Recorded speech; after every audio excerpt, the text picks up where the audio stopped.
this computer. Can you now see if you can record to cloud again? Yeah. Okay, perfect. That's the way. So it has to be hard drive, then cloud, in that order. Because later, for anyone who wants to do a recap of the class, these will all be up on YouTube, just to reflect and go over. So, all right, good folks. Well, look, without any further ado, I'll just chant some mantras in glorification of the great masters, and then we can start. Somebody can lead us in reading. Om Magyanatamananda Shagananjana Shalakaya Chakshun Malatam Jena Tasmai Shri Gurave Namaha Gavabhashta Sapurakam Guru Ganada Shishya Sambhushitam Chinchit Chinchis Samashtavan Nipunam Shri Rupa Patanugam Govindabidam Udvalam Varatunam Bhaktan Vitam Sundaram Vande Vishvagaran Chidavi Bhagavat Premnohi Vichapadam Devam Divitanam Suchandavananam Balakachalanchitam Samranandaparam Sarakavananam Barakjivitam Buddhim Shri Siddhantininam Savakchalashitam Sarasvatanam Varam Vandetam Shivaram Marekasananam Shishvaram Sridharam Namam Vishnupadaya Krishna Prastaya Bhutale Swami Shri Bhaktivedanta Prabhupadaya Te Namaha Guru Vagnam Shirashidricha Shatyavesha Svarupane Hare Krishna Te Mantrina Prachatarane Visvacharya Pabhayar Devakananda Murtaye Shri Bhagavata Matuye Gitigana Pradane Guru Shirupi Shidanta Saraswati Nishevane Dara Krishna Baramboja Brangaya Gurave Namaha Jaya Sri Krishna Chaitanya Prabhu Nityananda Shri Advaita Gadadha Shivasari Gaura Bhakta Hare Krishna, Krishna Krishna, Hare Hare, Hare Rama, Rama Rama, Hare Hare. So that's Pranam Mantra. So general to Guru, and then to Srila Govinda Maharaj, Srila Sridhara Maharaj, Srila Prabhupada, and then of course the great Panchatattva Mantra, and then Maha Mantra. So one thing also, when at the time of being given the beads, you get two mantras actually, Panchatattva mantra, Sri Krishna Chaitanya, and then Hare Krishna Maha Mantra.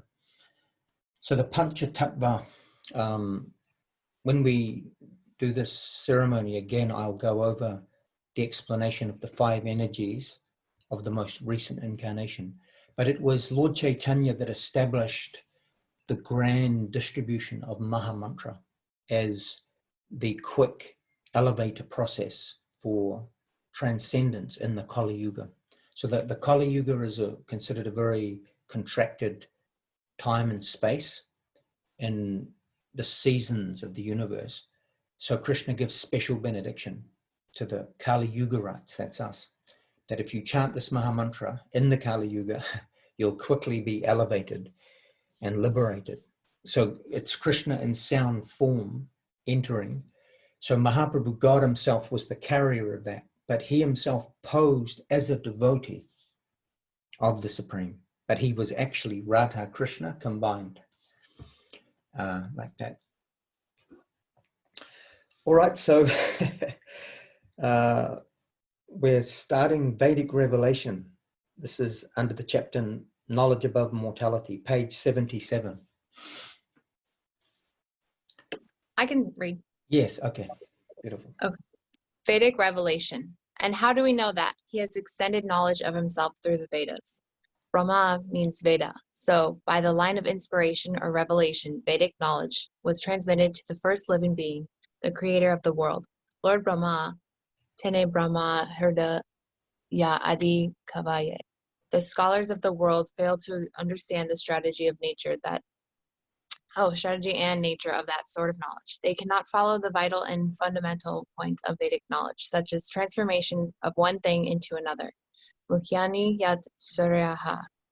Water may be transformed into gas, gas may be transformed into ether, earth may be transformed into heat. By such a process, we can understand the existence of this world.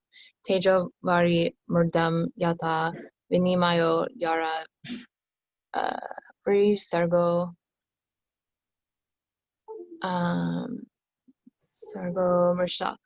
For by the transformation of the Lord's energy, this world comes into being. This transformation involves the three modes of nature, tamas, rajas, and sattva. Tama means hard, static matter. Raja means energy. And sattva means spirit, light, knowledge. So by transformation, this world has been created. In his abode, which is illumined by the ray of his own knowledge, there is no possibility of deception or misunderstanding. Damna svena sada nirasta kuhakam satyam param dhimahi. Here we are being deceived through misunderstanding. We have entered a plane of existence where the whole world is full of misconception, falsity, and miscalculation. We are presently living in the world of Maya. Maya means Maya, what is not. I am seeing something which is really something else. So there's just a one reflection here that we've been discussing this general topic of, you know, in the days of yore, the yogis would hide from the world. They would go to the Himalaya, to the caves, you know, and avoid the realm of exploitation, the material world. But actually, exploitation is a state of consciousness. The problem is not the world, it's the way we view the world. So Maya, that which is not, I am seeing something which is really something else. So everything in the Mayak Jagat is, when it's understood that it's for the pleasure and the utility of the service of the upper, it no longer becomes Maya. So for instance, the apple, if you take and eat without offering, will be related to karma, because everything you take, you have to return. But when you see the apple as offered and connected with the divine, it now becomes transcendental. So that means including your own self. When you offer yourself, your movement, your cleaning, your washing, your paying bills, everything connected with Krishna consciousness now becomes a service. It will now liberate you. So the same world that bound you can now liberate you by adding the awareness of bhakti, the path of bhakti. So raising a family, you know, cleaning, cooking, human interaction, social life, everything can be connected to bhakti. And this is called the yukta vairagya. So utilizing everything will now bring everything into transcendence. So it's now a positive life. So previously the idea of spiritual life is negate the world, but we say no, run into the world, but add Krishna. View everything from the perspective of the positive. So like that. Any comments there or questions or?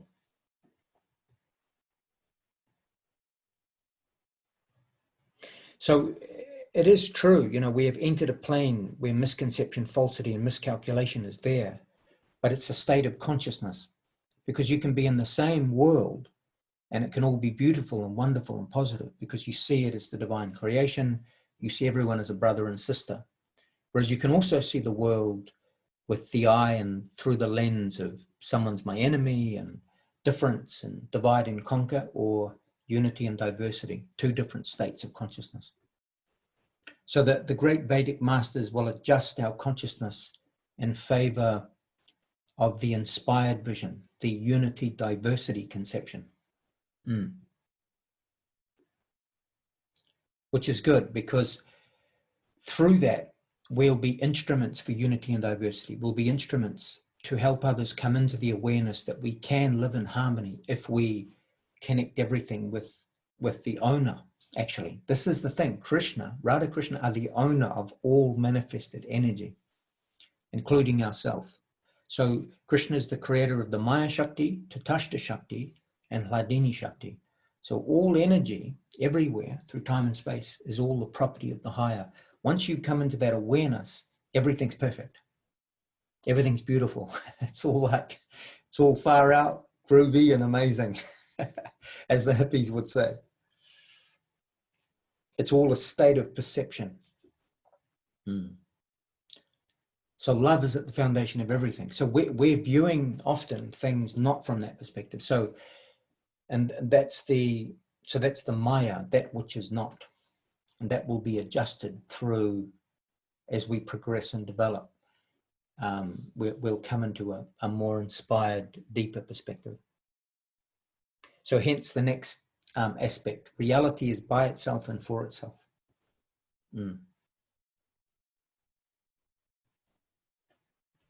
Would anyone else like to read? I can read. Yes.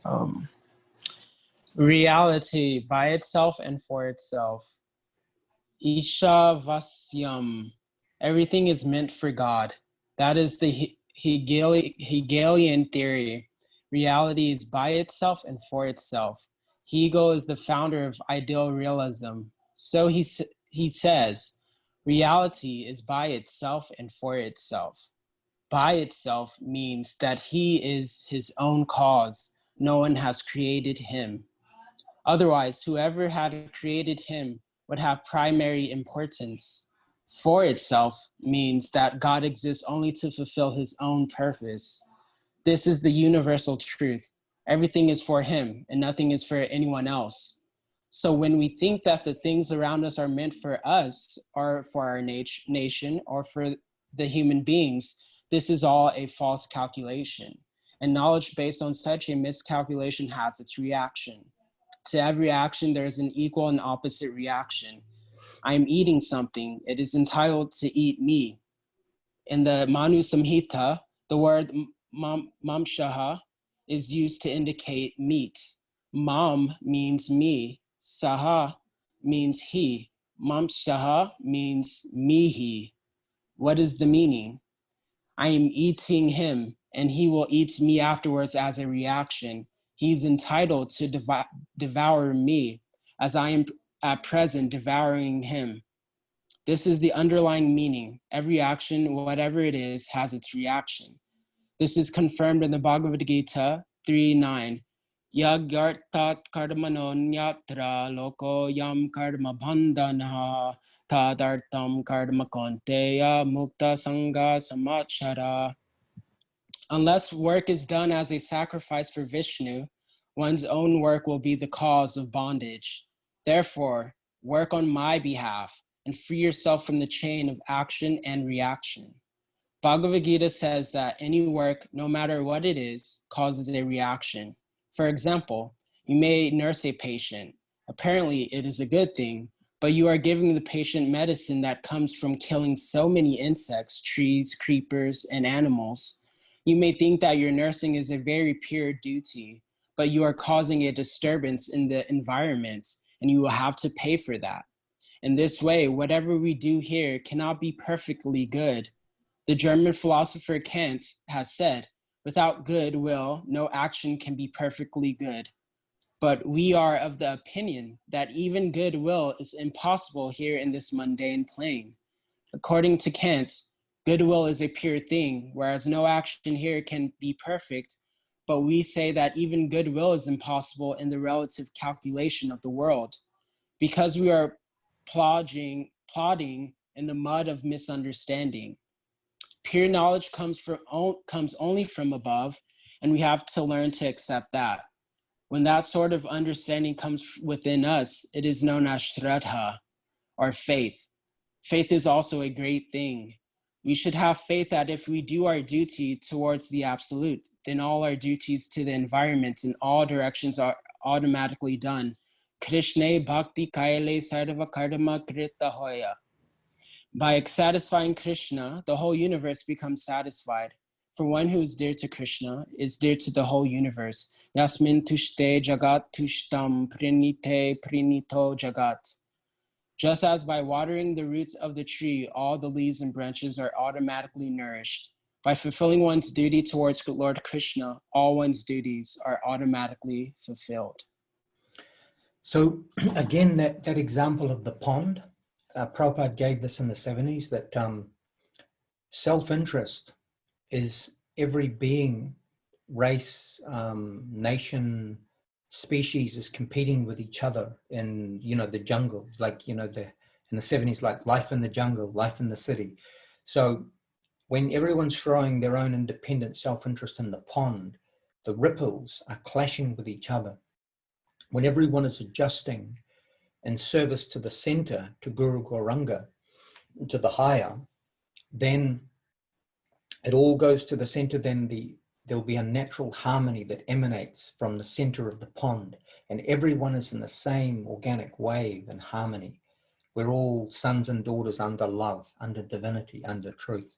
So this is the example given in regard to these points. Reality by itself and for itself. So it's not that we don't get pleasure or fulfillment. We do, by offering it to the source of love. So what it is in the Maya Jagat, in self-interest, we are paid, we get some reciprocation by our work, by our action, but it's a limited currency. So when we give our action, our words, our thoughts, our offerings to the center, to Krishna, to love, divine love, then we're paid with a transcendental, unlimited currency. There's no limit. So the reciprocation from the higher is high. The reciprocation from the lower is limited. This is why those who are, it looks like the materialist and the transcendentalist are doing the same things, but one is motivated by serving the center in love and being reciprocated by the higher, and the other is acting but being involved in reciprocation with a limited energy, the external energy of the divine. And this is why everyone's acting, jumping, running, loving, but finding a limited reciprocation, a limited happiness. So this Vedic knowledge is connecting us to the unlimited happiness, transcendental. And in time, you'll feel and see and experience these things. Brahma Bhuta Prashana Atmana Sochatina Kankshati. So our happiness is by offering and seeing Krishna's happiness. It's so the first party is satisfied, all other parties are satisfied. Because he's the source of all love anyway. Our ability to love and feel happiness is because it exists in the higher. So it's like, satisfy the source, then that reciprocation will satisfy every other party unlimitedly. It's a very deep thing, actually. But you know, like I saw an old video that was dated back to 2014. I think Madhura Nitai or Chandrika, you put it up. I had a lot more weight on back then. I think it was the summertime. Yes, I was eating too many pakoras and halaba. But anyway, the point of that discussion was we're free. We're all pursuing fulfillment, ananda, pleasure in our own way. Why the bhakti field? Why the Vedic version? And in that short discussion, I'm speaking with, there's about 6 or 7 people in the room. There's one really intelligent lady asking why. And it's interesting because the path of bhakti, you have what the world presents to you. I'm a Kiwi, you're American, what's on offer down at the marketplace. But try the Vedic path, try chanting, try the practice of bhakti yoga, and you'll come to understand there's a big difference in what you're feeling through the practice, through the association, through the study, through the practice, and then the life without practice, the life and what the world's telling you to do, like eat meat and drink and be merry. So all of us will have this comparative experience and understand, oh yeah, no, the life of bhakti, this is something sweeter, higher, more beautiful. So, and she understood that point. And so much so that her daughter that was present, later she took connection and she was charmed and went, oh, I want to try this chanting and this practice. So she became Yogamaya Devidasi, Yogamaya. In New Zealand, that was filmed down in Napier, which is a town in the south of the city. So, yeah, so we're not here by force or by guilt or anything. We're motivated to stay within the field because we're feeling something, and I use the word inexplicable. We can't quite put our finger on what it is, but it's something. Prabhupada used to use that term, the higher taste. Some higher, transcendental, mystical feeling that comes through these book clubs, through association. Like this morning I was up at 4, as always, and chanting on the beads, you know, like I chant for like an hour and a half. And just this feeling, you know, I have my candles burning, incense burning, and just that experience, it's so, I feel incredibly blessed that I have connection with this Maha Mantra. And then different types of services, you know, cooking service, cleaning service, supermarket service, raising baby saver, chanting on the mala service, then the book club service. So you'll feel even in these book clubs, a type of nectar, a type of fulfillment, nourishment that will come.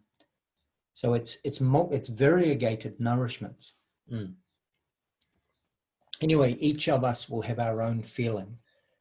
But many Westerners who have come, it's true, everyone has this experience, some mystical feeling, higher taste.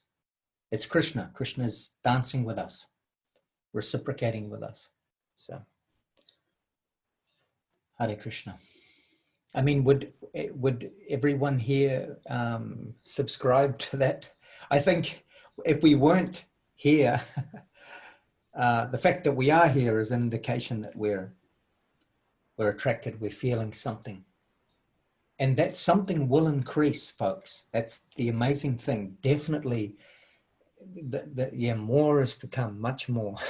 So, it's true. Nice. Hare Krishna. I have a quick question on what does Yoga Maya mean?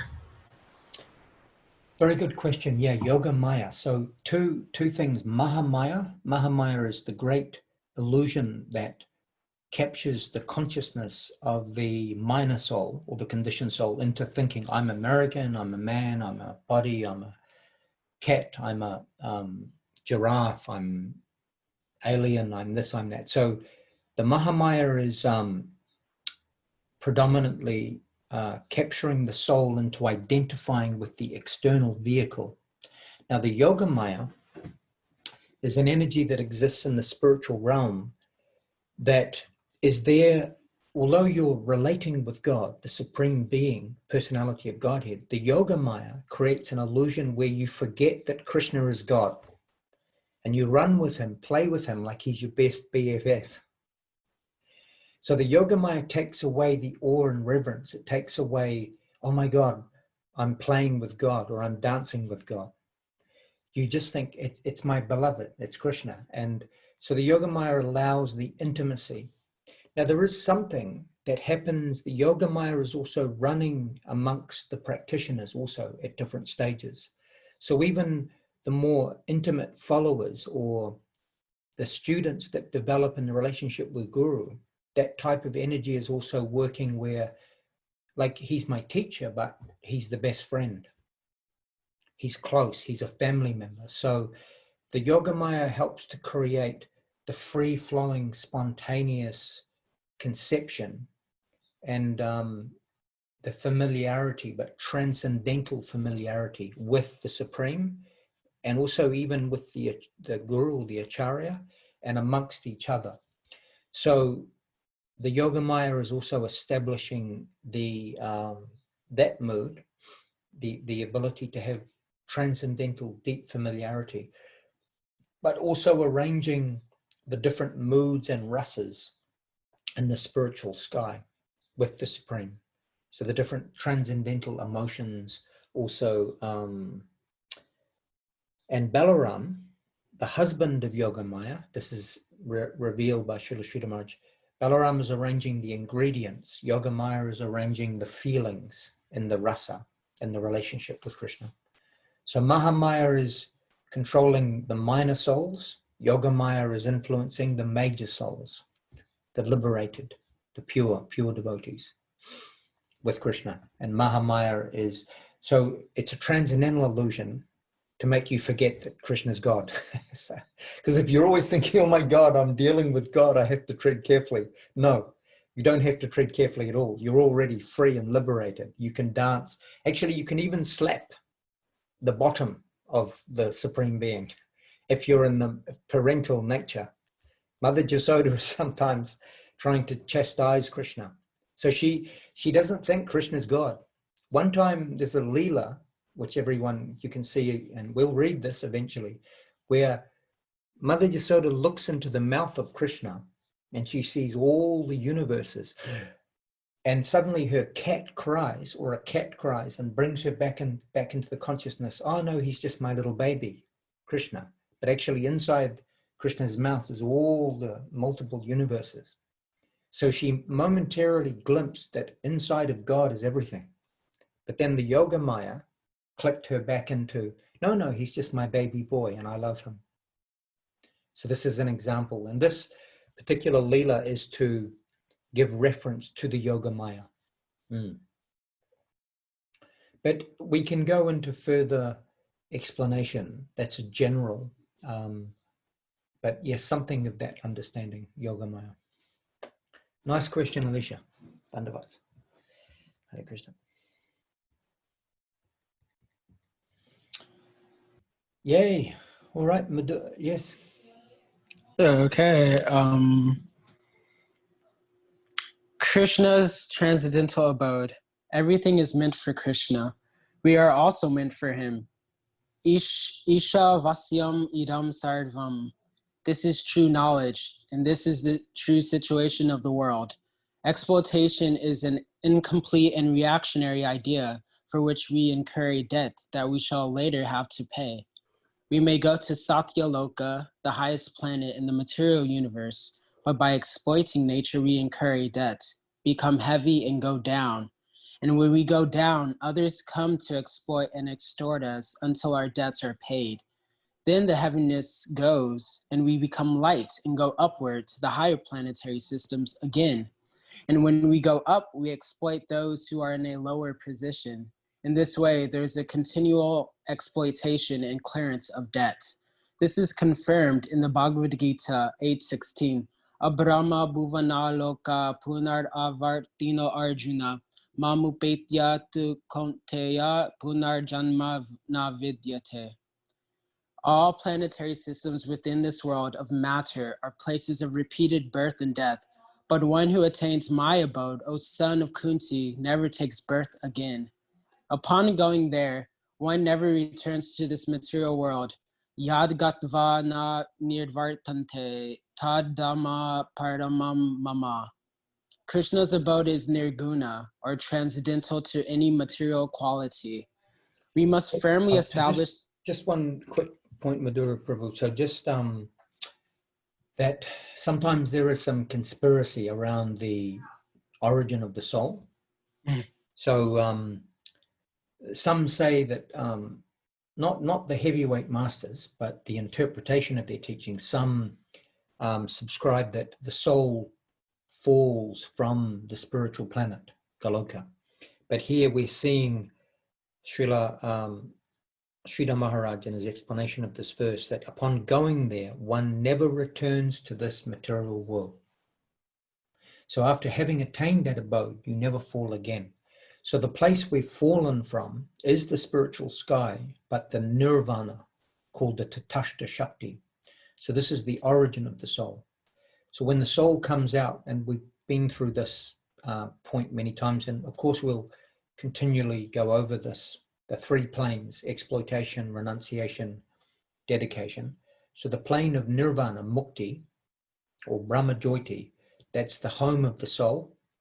The soul comes out, and then it has choice: dedication or exploitation. So I was just looking at a video this morning where one man is talking with Prabhupada in Los Angeles in 1975, and he's sitting in a chair. Prabhupada's there with his students, and he's asking why, and Prabhupada gives this point: independence. Independence is the nature. Krishna gives independence. So like, you can choose to be here or you can choose to leave. He said, I'm speaking with you, I can also choose to leave. So with independence is the ability to do good or bad, to have relationship, not have relationship, to love God or to ignore God. So with your independence, learn not to now misuse the chance to worship, love, be in bhakti with Krishna. That is the great chance. That's the great, that's the proper use of free will. So anyway, this point is that once you attain to that abode, you make the choice to go back to Krishna, you'll never again fall into the Mahamaya, the illusion of identifying with the physical material machine and self-interest will not be there anymore. You'll go from self-interested nature to the God-interested. So from contraction to expansion, enlightenment through bhakti. And once enlightened, you'll never be again covered. It's true. Yes. So that's good. So once the lights go on, they won't go off. So we're hoping the lights. So it's true. The lights flicker. They come and go in the sadhanic stage. Sometimes inspired, happy. Gurudev said, in the practicing stages, we are between hopeful and hopeless. So when the hopeless feelings come, when sometimes the Maya tries to capture and disturb, just don't worry too much. Krishna is in charge. Krishna will help. Gurudev will help. Your real nature is to shine, and the light will stay on permanently. Sometimes it will flicker on, off, on, off. But in time, through your development, it will gradually stay on. First flickering. I don't know that. First flickering, then it will be a dim light, and then medium light, then fully bright and fully enlightened through bhakti, through Mahamantra. Is there an experience that you can share on where in your life your light has flickered? Really, the flickering is it's to do with the mental system. It relates to perhaps the temporal identification with viewing or perceiving yourself from the relative. So this is something all of us are prone to, the four defects, the tendency to be forgetful or to be conditioned by the environment. It's going into it's viewing yourself relatively and the world relatively. So the flickering is that. So bhakti is always instigating the knowledge perspective that no, everything is sacred, everything is divine, see everything from the inspired side. So that vision is the light proper vision, and the flickering vision is when we view things from the relative, when we view God's not at the center. Actually, this person's a communist, I'm a socialist, so I'm against them. Or will that be like what is called like the separation, like we feel separated from God? Yes, that's okay. kind of the flickering nature. Okay. For some, they're not even aware of the fact that they're soul, that they're a spiritual particle. So the flickering means that there's some awareness. So you could say at different stages of God consciousness, there's the flickering process. But eventually it will go, as you progress and evolve, and as you're guided by the heavyweights, by the experts, they will draw you into stay plugged in, so Shraddha, faith, sadhusanga, bhajanaka, anatana vritti, nishta, they'll help you to stay steady in the conception of stay connected to the current, stay plugged in. So turn on, tune in, and then drop out from the Mahamaya into the higher Yogamaya. Weren't you also mentioning that sometimes Krishna can use Maya to help us? Or? Yes, through the indirect, it's true for the sadhaka. The indirect, the contraction at a certain stage of consciousness is coming to assist, because the comparative experience. So if you're acquainted with the warmth, if a big storm comes, a cold front, the cold front can inexplicably direct you, oh, this cold is coming, run quickly inside, go and get a jacket, increase your service, increase your rounds. The Mahamaya can also act, go further, deeper into bhakti. I'm coming to test you. Like, the unwanted friends knocking at the door. Come party with us.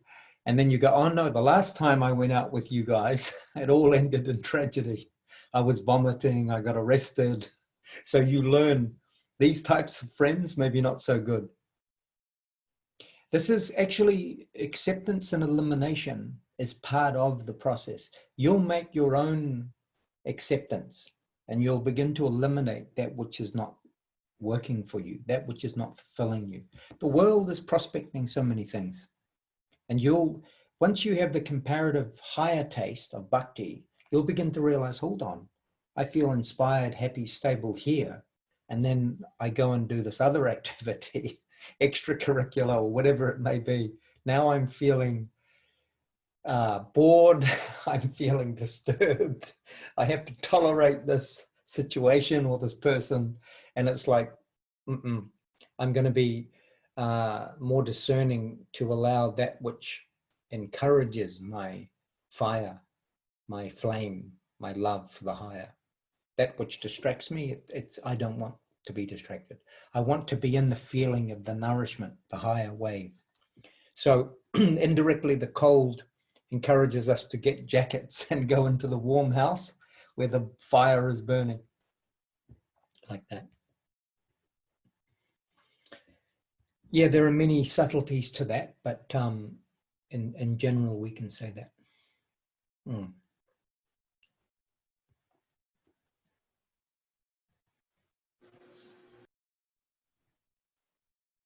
It is true. This is because understand this. So the Maya Jagat is a reformatory school. So the mother, so Durga, Maya, Uma, Parvati, the different names for the goddess, the naughty children get punished, but then the good children, what is Maya going to give to the good children? She's going to give them some movement. She's going to give blessing toward moving toward her master. And who is Maya's master? Krishna. So it's like mama. Mama can be, if you're a good baby, a good child, you'll be blessed. If you're naughty, she has to punish. And the punishment is only the reflection of your own bad faces you're making in the mirror. So all your contracted activity is being reflected back to you. So karma is perfect. It's not that it's unjustly and cruel and why God is punishing me. No, it's our karmic cycles are there, and so they're being reflected. But the master of Maya can clear that debt, and that's Krishna. So Krishna and Maya are actually working together to reform us. So one aspect of hers is to capture us and keep us separate from the Leela and to test us. But ultimately she tests us, but she wants us to pass her test, her temptation, enticement.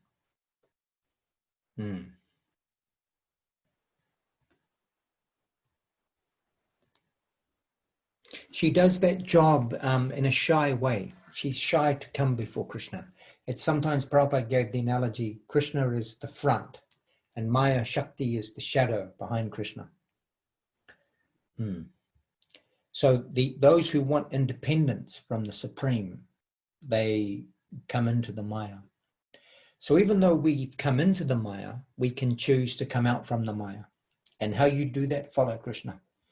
Follow the instructions of the agents, and Krishna instructs Arjuna in the Bhagavad Gita how to become free from this Daivihishu gunamayi mama maya dharachaya mamevaye prapajante mayam itam tarantite.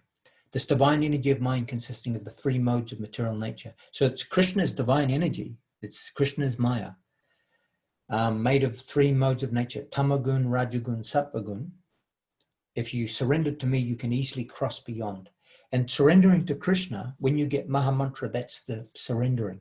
You're now aligning through this. Chanting Mahamantra is you showing Krishna, I want you, Krishna.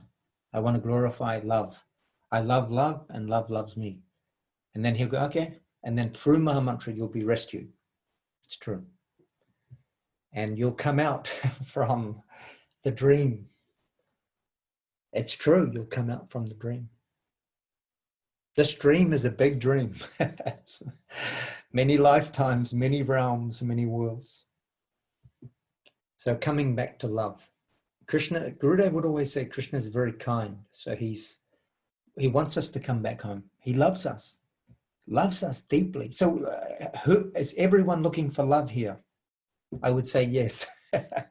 So it's true that initially love is a light, But as we go further into the Vedic cosmos, Krishna will reveal, I am a supreme person. So you can also love. You love the agents of Krishna. Also, you'll learn to love. You'll develop loving relationship, attachment. Because they carry Krishna also, the agents. So everything is about the divine romance, ultimately. But love is service. It's about, so we, in the more orthodox perspectives, they go, we must engage in devotional service, Prabhu. The devotional service is the loving expression. So it's actually all about love, and love is the service. If I say I love you, then yeah, we buy a coffee together, we go for a walk, I cook a dinner. I mean, there's many ways you exchange love, the loving exchange, to offer, receive gift, to offer and receive of prasadam, food blessed, and to reveal in confidence and hear confidentially. These are considered loving exchange with each other. And so we exchange Krishna. And then, so Krishna is love, and we have the ability to love because it's there in Krishna. So bhakti is the loving path of service in love, loving service to the source of love. And then by serving the source, Krishna, we also learn to love all beings. You'll actually love all beings. You'll deeply love everyone. I know it seems incomprehensible, but because you see, oh my God, this is my brother, sister. This is part and parcel of Krishna. So it's the true United Nations. It's the true harmony. It's the true hippie commune that we dreamed of. Like, I want to join a commune. It's like, I want to be with loving souls. Bhakti, if it's done properly, it will instigate and create that. It really will. So no doubt, the Western Bhakti Yoga fields require some tuning and adjustment, no doubt, to these principles. So this is what we're trying to, from the very foundation up, establish this. Personalism, love, affection, kindness, nurture. Trying, and yeah. Because that's tangible. You feel that. So many words can be spoken, so many dresses can be presented, but love is something you feel. Hladini. So, Hare Krishna. Yeah, so stay in your heart, folks. If you start wandering up into the head space, come back down, keep it. Don't go up into here, the intellect and the power play. It's not the place to be. It's no doubt we've all been there, and many beings exist in those states. But the heart, the home is where the heart is. Home is where the heart is. Stay in your heart, Avoid the realms of power and intellect. They can't enter this state. Bhakti. Bhakti is for the heart only. Even the head will stop. I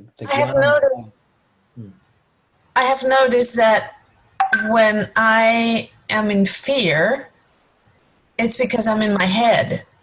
Yes, good point. And so when I move to my heart, yes, the fear vanishes, and it's no longer. Yeah. So it happens. It happens. Awesome. I would call that some of the flickering. Yes, that's the flickering right there. So we went around back to the Hare Krishna. I'm going to get something to eat real quick. I'll be right back. You just keep going. Yes. All right. So I think we got up to we must firmly establish. Is that? Oh no, all planet. Yes. Yeah. We must firmly establish. Yeah. You can read, Maharaj. We haven't heard you read in a while. Okay. Yes. Hare Krishna. We must firmly establish the conception of Ishavasham. Everything, including ourselves, is meant for the Supreme Lord. We are all his servants, and we are meant to utilize everything in his service. Any work we perform will bind us in this environment of matter unless we perform jagya, sacrifice, yagnartat karmanonyatra loka yam karma bandhanaha.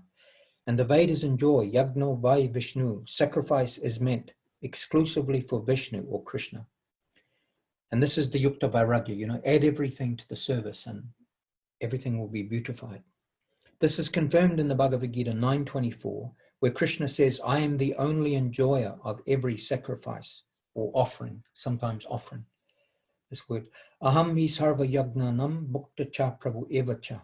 Sacrifice is not meant for the country or for the society or for anything else. Sacrifice or offering is meant only for the Supreme Lord. No one less than he is worthy of sacrifice. So only by connecting our activities with the infinite can we be freed from the present environment of action and reaction. When knowledge comes in connection with the absolute, it loses its filthy characteristic. Then we can have full knowledge, which will lead us to prema bhakti. Very interesting, isn't it? Love of God. It's all about love. So anyone saying that bhakti is not about love and nurture is fully misunderstanding the point. It's loving, it's nurturing, it's not.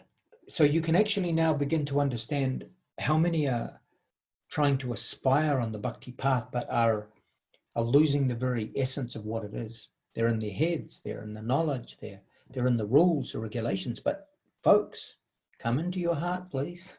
Family, love, go cuddle a Doesn't tree. Srila Prabhupada say that devotional service should be performed joyfully from its very inception? Yes, joyfully, because the nature of love, when you engage in the devotional loving service, will create joy.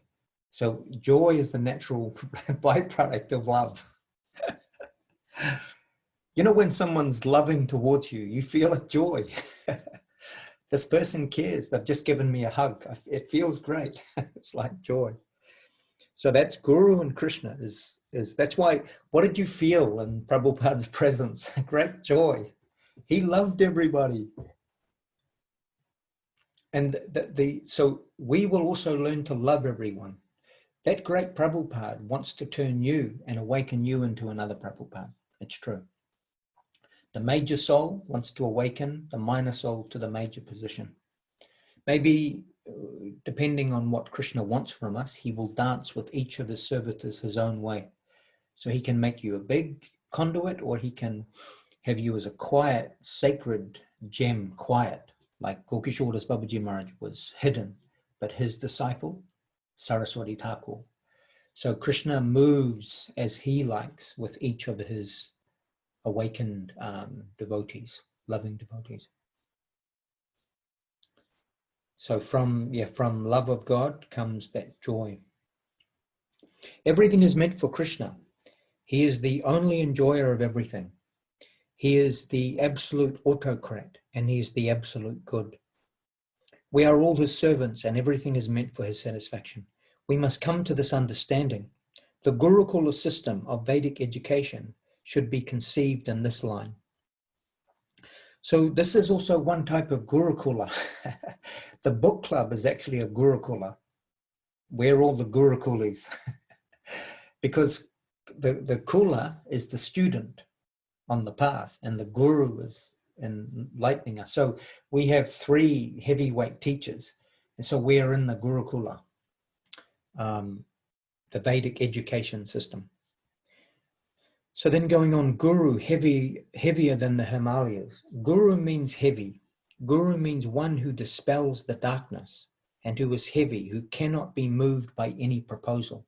So any proposal from the relative, the Guru will, If the Guru is not qualified, he will adjust to the relative, and this becomes the problem. The Guru must stay close to the original Himalaya. So he approaches the Himalaya as his own masters wanted him to approach, or her to approach. So Guru is heavy. He is so well established in the truth that no offer of alternative knowledge or any other proposal can move him from his position. He is firm there. He can help the lagu, the people who are very light. Very interesting, because sometimes light people, or those who are a little open, who are able to come into the student consciousness, they can be helped. As soon as you think, I know better, I've got a better handle on transcendence than the great heavyweights, that's when the trouble starts. So Laglu means light, who are very light. Those whom anyone can handle like dolls of play. So light means that those who are open to the proposal, who are not fixed, who are not heavy in their own conception of what they think is true, and student consciousness. But the guru can never be moved from his position. He will sit tight there, heavier than the Himalayas, and face all fleeting conceptions of knowledge, breaking them right and left, and establishing the universal characteristic of absolute knowledge. So this is where what the guru is presenting, you can record and check, is he repeating the same words as the previous heavyweight masters? If he is, he can be happily embraced and accepted as bona fide. If he starts to change or adjust the primary teachings because the world requires it or demands it, then that person can't help you. It means they'll dilute the current. So the very 2 points in the Vedic teachings is mood and practice. They should not be interfered with. So the mood of the heavyweights has to continue. The mood is what? Family, love, affection, sweetness, nurture. So you have to embody that to be a guru from the previous gurus. So the students will be taught to embody that also. Love, affection, empowerment, all wishing. So 2 things Srila Govinda Maharaj said, like as a train on a track, you will move with mood and practice, and that will keep the train moving toward Goloka. And I didn't say practice first, I said mood first, because you can practice all you like, but if you don't have humility, tolerance, giving honor, and loving nature, you'll derail. It's true. You will derail. The mood is common sense, love, affection. Be humble, be tolerant, give honor to others. So when that mood breaks down, then no doubt the train, there has to be some work done on the tracks, then the train can again move. So sometimes sadhakas have to adjust their mood or their practice to keep the train moving forward. So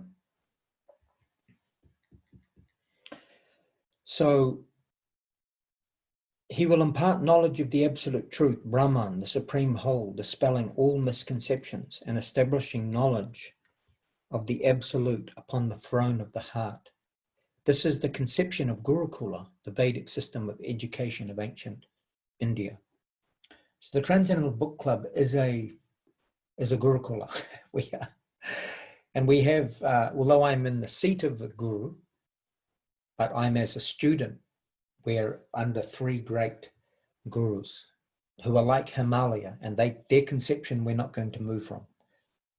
And if we follow their way up that mountain, trust me, it will all get, if it's good now, it will be more good. It will increase.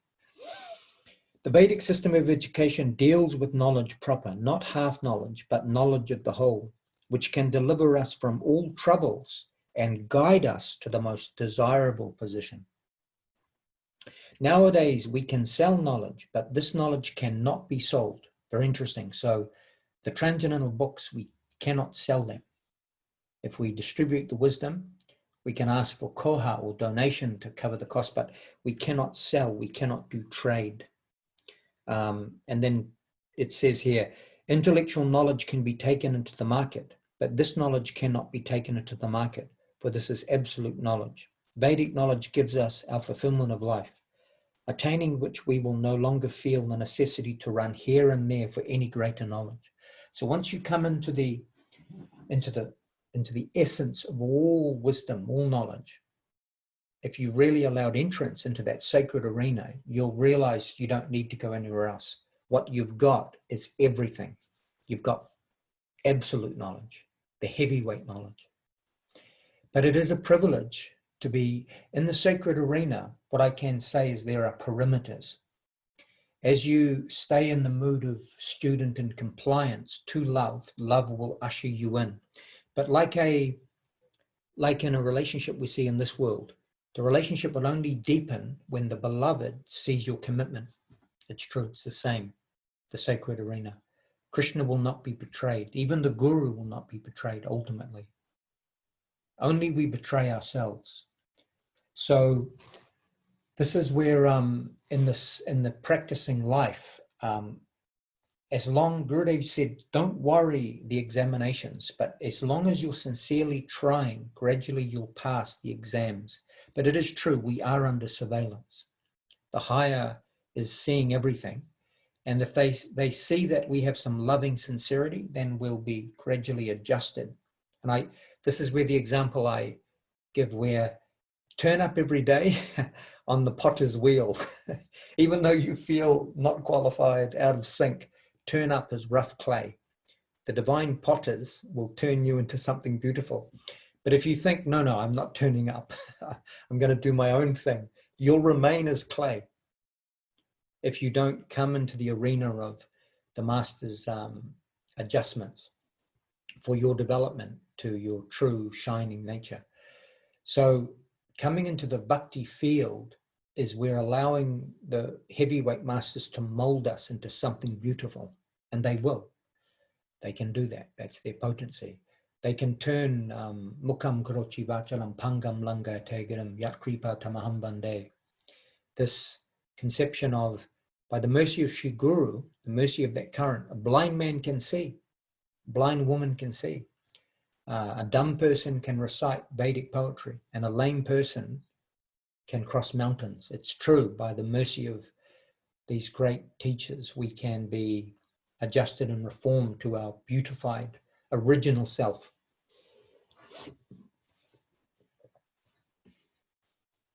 So previously that knowledge was taught within the Gurukula, the ancient Vedic school.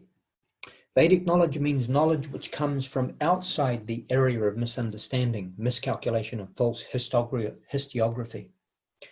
The books recorded here are filled with temporary truths and misconceptions. Such things may be useful now, but after some time it won't work. Mundane law will have no position, and everything will be dissolved. The earth will be dissolved, matter will be dissolved, and we won't be able to trace any quality of matter when everything is reduced to ether. No trace of air or heat or anything else will remain in any way. With the dissolution of this mundane world, nothing will remain but transcendental knowledge. So very interesting that transcendental knowledge is eternal. It's also expressed by Bhaktivinoda Thakur. There is nothing but the name to be had in all the 14 worlds.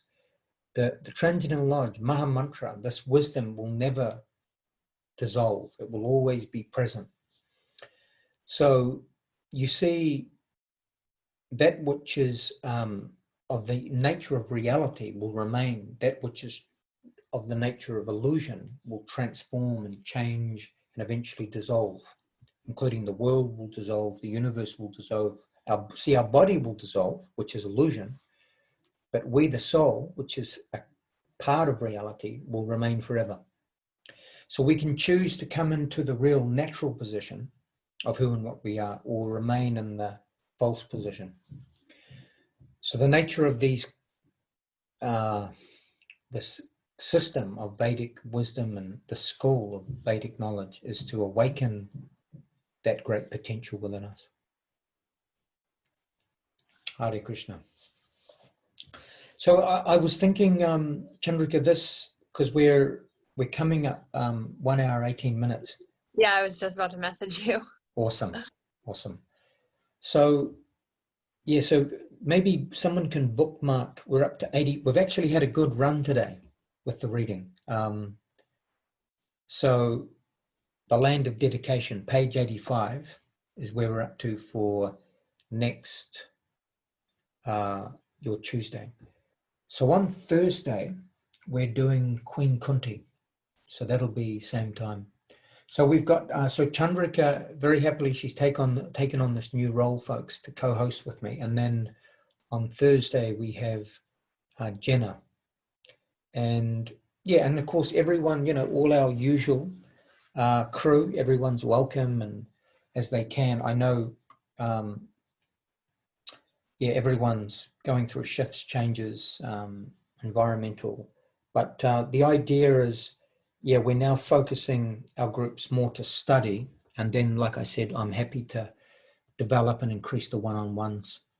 So and that'll give balance, because it is true that the personal connection with all of you, especially who you are as individuals, your journey, what you're moving through, I can tailor my reflections and relationship with you easier when it's one-on-one. And I've seen that by doing that, the nature of what I'm attempting to do here, it seems to accelerate, which is good. And it's something that actually in many other bhakti yoga fields, teachers are often not doing. And so I'm trying to create a new precedence of setting the example of, yeah, let's develop, let's become familiar, but in a loving, positive way, not. So I think sometimes it is true in the bhakti fields or in other groups, teachers are perhaps reluctant to get closer because they don't want that familiarity. But Srila Govinda Maharaj, as a master of Vedic teachings, he was very familiar with us. And then we learned to respect and take full advantage that it was a great opportunity to deepen in our relationship with him.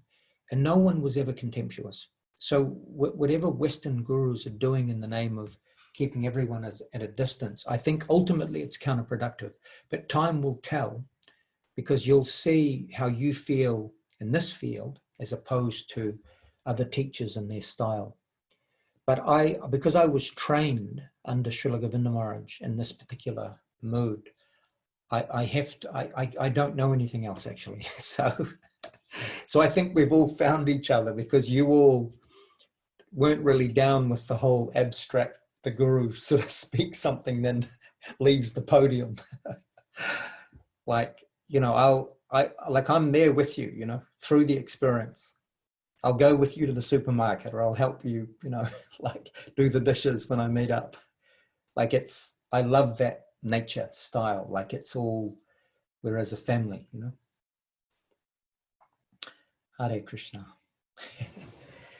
Yeah. Hare Krishna, and thank you. Thank you, Yeah, thank you. you know, thank you all. Like together we can move, journey, assist. See, Krishna is of that nature. God is not some abstract, God is just not light. He's very personable. He's the most personable. He loves. He's sweet. He's kind. He has humor. He jokes. He's, you know. So this is why the conception of bhakti it will deepen for us in the West. Mostly I've seen it presented in a very, I know the heavyweights, what they presented is something unique. But when they left the world in the name of, many are trying, but bhakti is very loving actually. It's heart, the path of the heart. So I see that out of constitutional necessity, no doubt by our sincerity to move in this mood, as Srila Gurudev Govinda Maharaj wanted, we will also naturally participate and be of great value to others viewing and seeing how we're approaching the path of bhakti. It is gradually happening. See, the Westerners, remember, we're coming from a heavy patriarchal, impersonal society. So now we're trying to sort of, hey, how are you? You know, personalism, like, and so in that spirit, God is a person, the Guru is a person, you're a person. So how are you? You know, how's your experience? And holistically, not just, you know, how's your soul? Like, I am wanting to see your soul shine, but you're covered in a mental system, an emotional system, an intellect. So that also, and you're physically in a vehicle. So are you okay? Are you well? You know, can we help assist your physical health, your mental health? So the Krishna, God is our best friend, and the Guru is aspiring to be the best friend. And so with seeing each other as brothers and sisters, children of the same soil, we can assist each other in the ascension, in the awakening, in the Yeah, so community, commune. We are establishing divine commune, and we all have something in common because we are particles of the gold mountain. And we'll learn to lovingly communicate, and through that, community will build naturally, of course. And love is at the center, that loving feeling. So, you know, show me a higher love. This is bhakti. Yes. Hare Krishna. Yay. So, yeah, so in the next, so Alicia, in the next few days, let's arrange, and then Cody, of course, we can have another discussion, but this week I'm happy to go through some names for Cody and Alicia, and then sometimes I will just call spontaneously, so it's not that we're going to stick to schedules always, but so that I regularly cover everybody. We'll definitely do one a week, depending. See, as the group is smaller, I can give more time. If our group grows, of course, then I'll have to make some adjustments so that I have some time. But yeah, really happy, more than happy. And Chandrika Sundari Davidasi, very happy that you're, you know, taking on this role. And yeah, it is something that if we do develop projects, we develop land projects, or we establish ashrams in the future, it is something that I will, Srila Govinda Maharaj did this regularly. He would give different responsibilities, musical chairs. Sometimes he'd make someone a temple president for 6 months, or he would change the secretary every 3 months, 6 months. So this is, I'm in the spirit of his, as his student, doing that, just to give everyone the empowerment and different responsibilities. Gurudev said the ideal for students is if they can be all-rounders, this is great. They can learn to cook, they can learn to speak, co-host, they can learn to lead the kirtan. If their God-given talent allows and they feel comfortable doing that service. He liked that. But you know, no doubt if someone as a student wants to be in the background, they don't like cooking, they like leading kirtan. So the natural talents that we all can offer to the higher will naturally emerge. Yeah. And so, yeah, Chintamani and Jayadev, they're heading on the road soon. They're going to start going out doing books and traveling. So hopefully, if these beads arrive, it can all sync up with them being in town also. Yeah, and gradually, as you can, the distribution or the advertising of Vedic wisdom, the advertising or the sharing of bhakti is also a great blessing.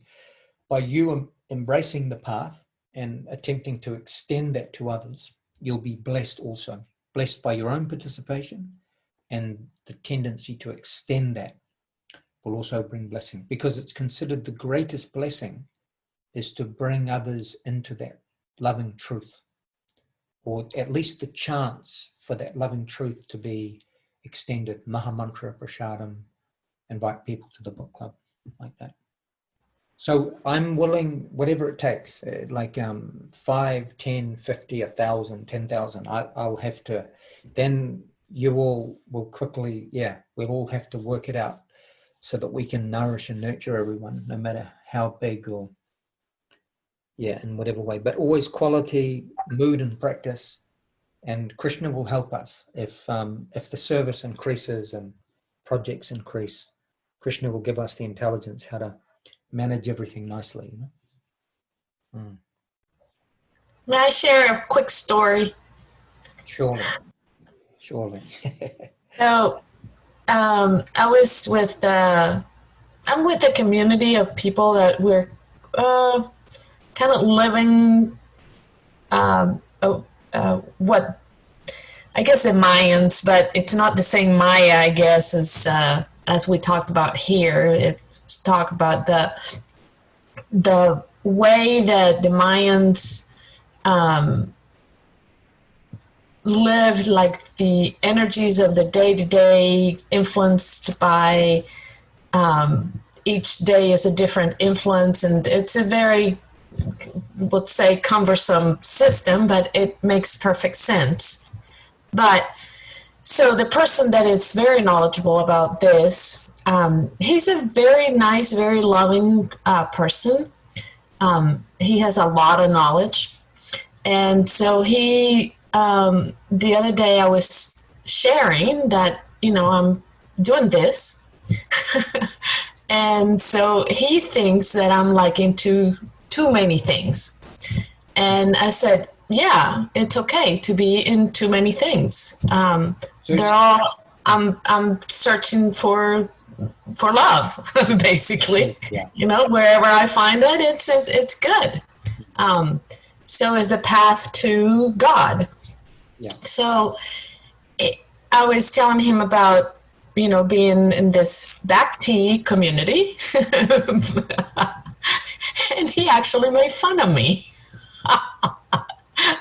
And I thought, you have no idea, because I think maybe he knows, he doesn't know you, obviously, and he doesn't know how, I guess, I see you as a very, I don't know if the word is progressive, like you're very into today's world, you're not into fixated into certain, I don't know, like, what you were saying, you're very flexible, you're current, basically. Definitely trying to stay current. Yeah. And it's funny, I say current, and it's the current also. Current in the current. Yes. So anyway, I wanted to share that because it was kind of funny to me how someone that is supposedly like very, very loving and very, it could be judgmental. And I just said, don't judge me. This is, you have no idea what this is about. So I'm very happy being there. So what's the problem? Yeah. So anyway, I wanted to share that. No doubt there will, and this is why at the market, the free will, everyone, sometimes it can come up, where are we supposed to be? Ultimately, we are where we need to be. Many things are influencing our our trajectory. So we can take it that our place, that God, the Supreme Source, Krishna, is placing us in a particular environment by which we can nurture and grow at that stage. Because it is true, many stages and levels in the yoga system, many levels of student, many levels of teacher.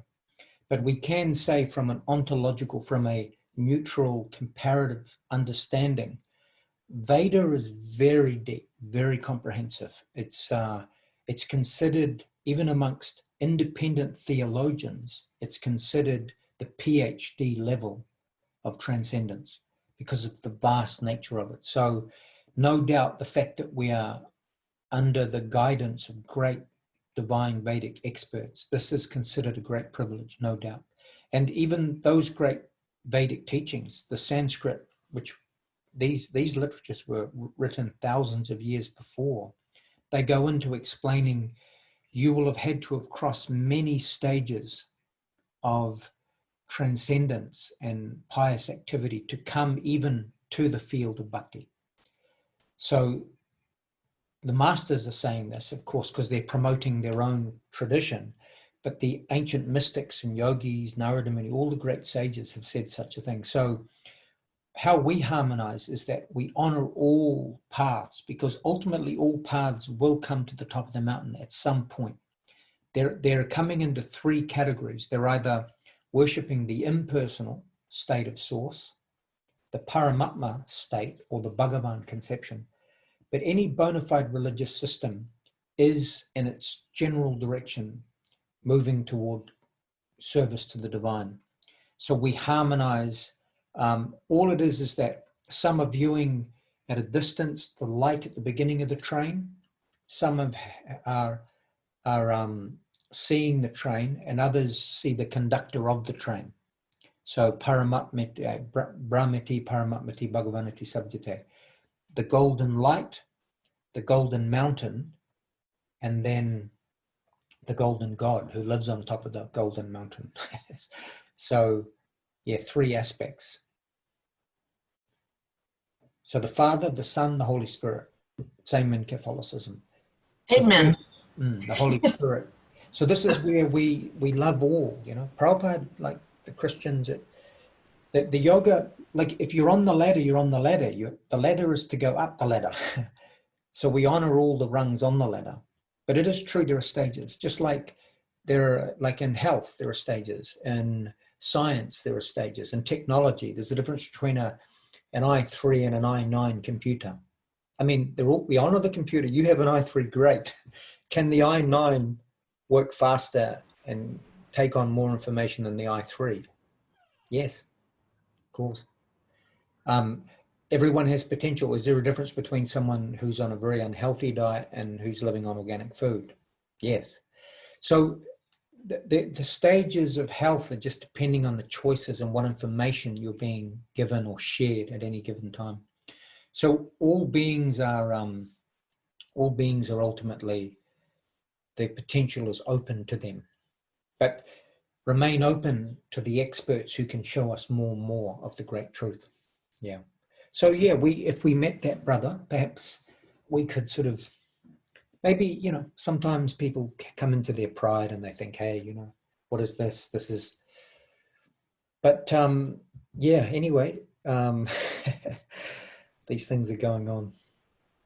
Sometimes we can take it as a healthy competition within the realms of theism.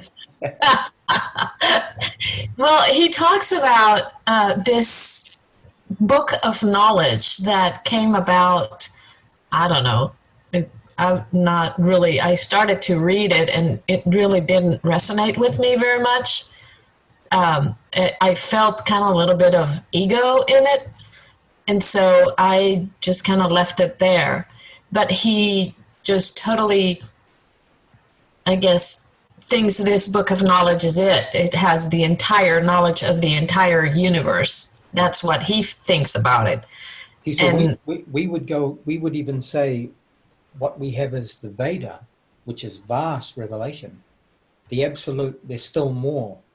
So even we're told whatever's given is great and vast, but because God is infinite. See, this is where even we don't claim monopoly that everything about Krishna is revealed in Bhagavatam, Bhagavad Gita. There's the nature of the infinite is there's more. So Srila Sridhara Maharaja once said, one who considers that there is more is always in a safe position.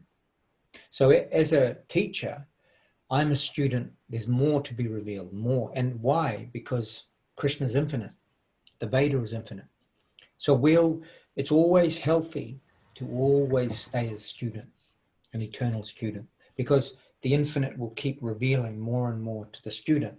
But as soon as you think, I'm a master, I've got it all in my box, in my back pocket, then the lessons stop. Done. So this is what we would probably relay to your friend in a very loving and gentle way. Exactly. Thank you so much. Look, always a pleasure. Pleasure of mine. Yeah. So let's at some point arrange for Cody and Alicia, we'll through the WhatsApp, I can discuss something for a time, and then we can show that website. But I have some other services to continue on to now.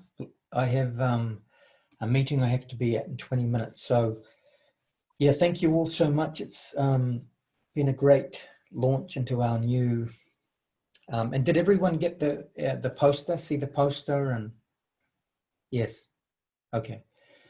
So yeah, we'll see everyone on Thursday, same time, 4 o'clock Thursday. And that will be hosted by Jenna. So this will be regular. And so just one thing we may, depending on everyone's schedule, we may also add, I'm sort of thinking, yeah, we could create. This isn't scheduled. I'll either be driving or Thursday I'll be missing it entirely because I'm working then. So yeah, more than happy to schedule a one-on-one. Okay. Gangalila. And yeah, so, but we may look at Monday morning early for me didn't really work for the bhajan group, learning the song. So I may look at another time, because generally between 4 and 8:30 in the morning, I'm putting that aside for my sadhana, because and then I often do correspondence. So anyway, we can look at perhaps another group being established, but just a few weeks, let's settle into these 2. So we're having 4 book clubs plus one-on-ones, and then we'll look at perhaps even increasing that. Learning bhajans and song. Song and bhajan is a very important part of practice. So even learning meter, going into the meanings of these songs, it's an important part. So we did start that, so I may continue that, but I'm just going to work out a schedule that suits. Yay! All right, darling souls. Well, look, big hugs. Very nice, Alicia, Kanika Gopika, Gangalila, Madhuranita, Chandrika Sundari, and Cody. So let's Cody, you and Alicia, and we'll arrange some meeting very shortly. And until Thursday, Dandavat Pranams. Hare Krishna. Dandavad. Lots of Hare love. Krishna. Big hugs. Talk to you guys soon. Dhanavad. everybody. Hare Krishna. We're all helping each other to reflect on the great truth path. So always a privilege. Dandavat. Dhanavad. Yeah.